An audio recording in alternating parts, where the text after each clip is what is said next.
अयोध्या में बन रहा श्री राम का भव्य मंदिर मेरे ख्याल से दुनिया में सबसे ज़्यादा अवेटेड प्लेसेस में से एक है। और इस बार तो उसकी नींव इतनी गहरी खोदी जा रही है कि भविष्य में कभी ये विवाद पैदा होगा ही नहीं कि अयोध्या की उस भूमि पर श्री राम का मंदिर था या कुछ और।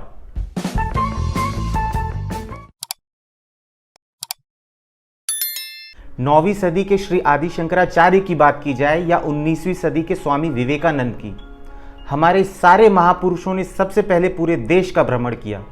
उन्होंने देश को, उसके लोगों को और उसकी संस्कृति को समझा और उसके बाद भारतीय संस्कृति का प्रचार पूरी दुनिया में किया।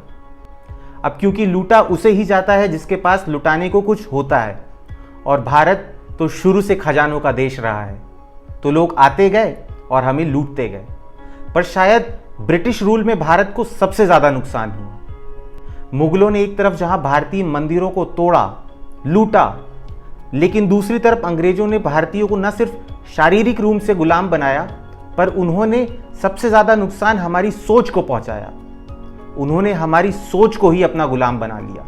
वो देश जहां आध्यात्म जीवन जीने का तरीका हुआ करता था, वहां भगवान की भक्ति और धार्मिक यात्राओं को इस तरह मार्केट किया कि यह सिर्फ रिटायर हो चुके लोगों का काम है।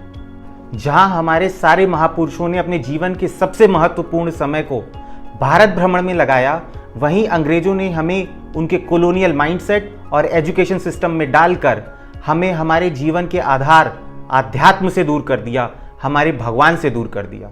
आपको इंटरनेट पर हमारे आइडल्स के एग्जिस्टेंस पर सवाल उठाते, उनको काल्पनिक बनाते और उनको बुरा भला कहते हजारों वीडियो मिल जाएंगे। और सबसे बड़ी बात तो ये है कि ये सारे वीडियोस, ज़्यादातर वीडियोस आपको यंगस्टर्स के मिलेंगे, क्योंकि उन्हें एक सिस्टमैटिक तरीके से भारतीय संस्कृति से दूर रखा गया। उन्हें अपनी संस्कृति के बारे में जानने का मौका तक नहीं दिया गया। 1947 में हम अंग्रेजों से आज़ाद तो हो गए, पर हम उनकी मानसिक गुलामी से शायद अब तक आज़ाद नहीं हो पाए हैं। इंटरनेट पर आप अगर कलयुग की परिभाषा खोजें तो आपको ढेरों वर्जन मिल जाएंगे, पर मोटा मोटी सबका यही कहना है कि 4 युगों में कलयुग सबसे आखिरी युग है और ये ही सबसे खराब युग है। वो युग जिसमें हम अभी रह रहे हैं। इस युग में क्राइम अपने पीक पर है, मोराल अपने लोएस्ट पर है, रेप, मर्डर, डिप्रेशन, ये हर रिकॉर्ड को क्रॉस कर चुके हैं।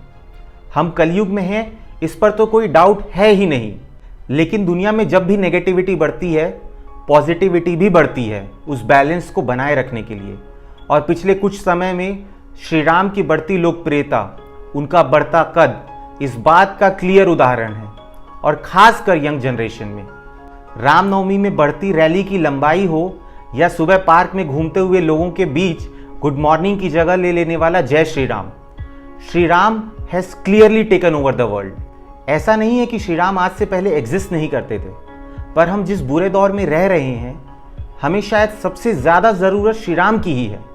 वो श्री राम जो एक अच्छा जीवन कैसे जीना चाहिए ये बताने की चलती फिरती किताब हैं। मुश्किल समय में खुद को कैसे संभालना चाहिए इसकी एक मिसाल है। चाहे बेटे बनने की बात हो, एक पति, एक भाई या एक लीडर, ये हमें श्री राम से बेहतर शायद कोई और समझा ही नहीं सकता।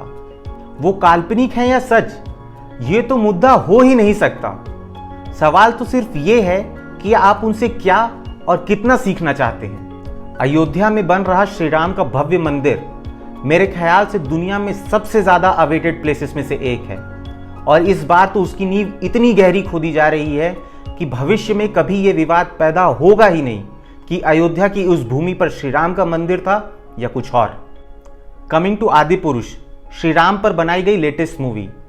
अब ये मूवी श्री राम की बढ़ती लोकप्रियता को भुनाने की एक कोशिश है या फिर एक नई जनरेशन तक इस कहानी को एक नई तरीके से पहुंचाने की कोशिश, ये तो कोई नहीं जानता। पर जब भी किसी ऐसे लार्जर देन लाइफ कैरेक्टर पर कोई मूवी बनाई जाती है तो मेकर्स के पास एक मौका होता है कि वो एक पूरी जनरेशन को इंस्पायर कर सके। जब भी कोई बायोपिक या माइथोलॉजी पर बनी कोई मूवी सक्सेसफुल होती है तो उसका एक मेन रीज़न होता है कि वो ऑडियंस के अंदर एक पॉजिटिव इमोशन क्रिएट कर सकती है। ऑडियंस उस मूवी के किसी ना किसी कैरेक्टर के साथ बहुत ही स्ट्रांगली रिलेट करते हैं, वो उस कैरेक्टर से इंस्पायर होते हैं और भले ही कुछ समय के लिए, पर वो उस कैरेक्टर की तरह अपनी ज़िंदगी को जीने की कोशिश करते हैं। यहां पर आदि पुरुष के मेकर्स के पास भी एक ऐसा मौका था जो उन्होंने पूरी तरह मिस कर दिया।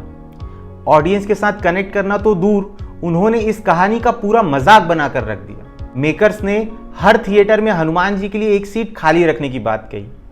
चलिए मान लिया कि हनुमान जी किसी तरह समय निकाल कर आपकी मूवी देखने आ भी गए, लेकिन जिस तरह के डायलॉग्स आपने हनुमान जी के लिए लिखे हैं कि लंका तेरे बाप की जलेगी तेरे बाप की, इस तरह के डायलॉग सुनकर हनुमान जी सबसे पहले तो उस थिएटर को आग लगाते और उसके बाद मनोज मुंतशिर और ओम राउत की पूंछ पर आग लगाते।